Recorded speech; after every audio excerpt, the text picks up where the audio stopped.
In today's video, we are going to tell you a scary history of lighthouses in the world. Viewers, why don't the people who went there return alive? If you don't know, then watch today's video till the end. So let's go to the topic. Viewers, lighthouses are full of stories like Howell and Griffith's death, isolation, madness, and in some cases, actual murder.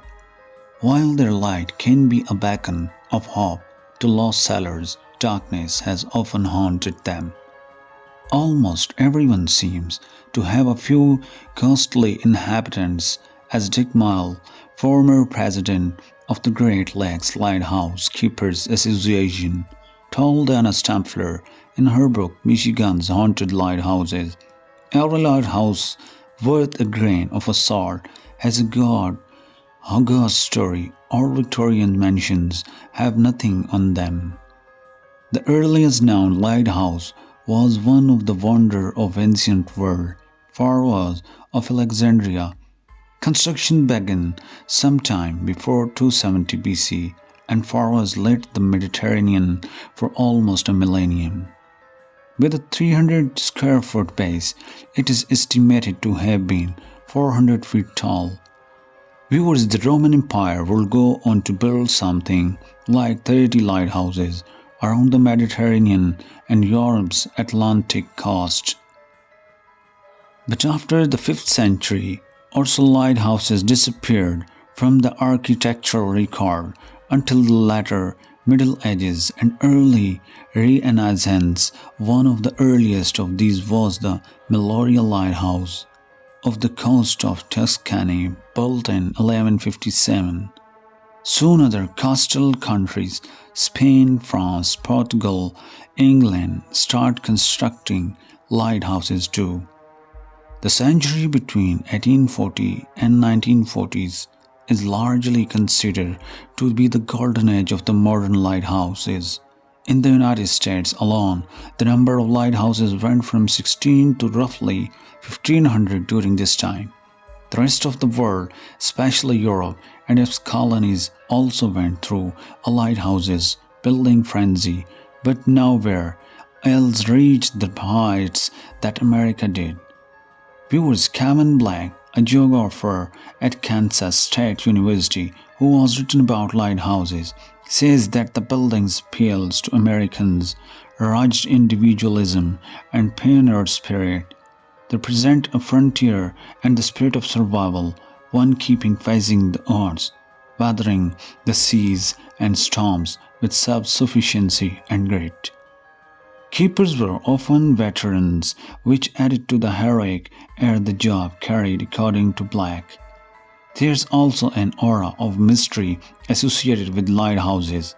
He says as superior navigation equipment began to replace lighthouses and automated lighting systems began to replace the keepers for those ones that remained. This laws of a chain, this sense that America was losing something unique is when ghost stories came in. Viewers, Michigan, with 129 has more lighthouses than any other state. Many of those lighthouses, says Stampfler, have a ghost story on too. A lighthouse is like a safety park for ghosts, she says, and spirits of keepers, ship captains, sailors, they all can become residual spirits drawn, as you might expect, to the light. One tragic story that has always fascinated Stampfler comes from South Manitou Island Lighthouse, on a small, sleepy island about 45 miles northwest of Traverse City between 1866 and to 1878. Civil War veteran Aaron Sheridan and his new bride Julia operated the lighthouse. Viewer, Julia was officially recognized as the lighthouse assistant keeper in 1871. Over the course of 12 years, there the couple had 6 sons.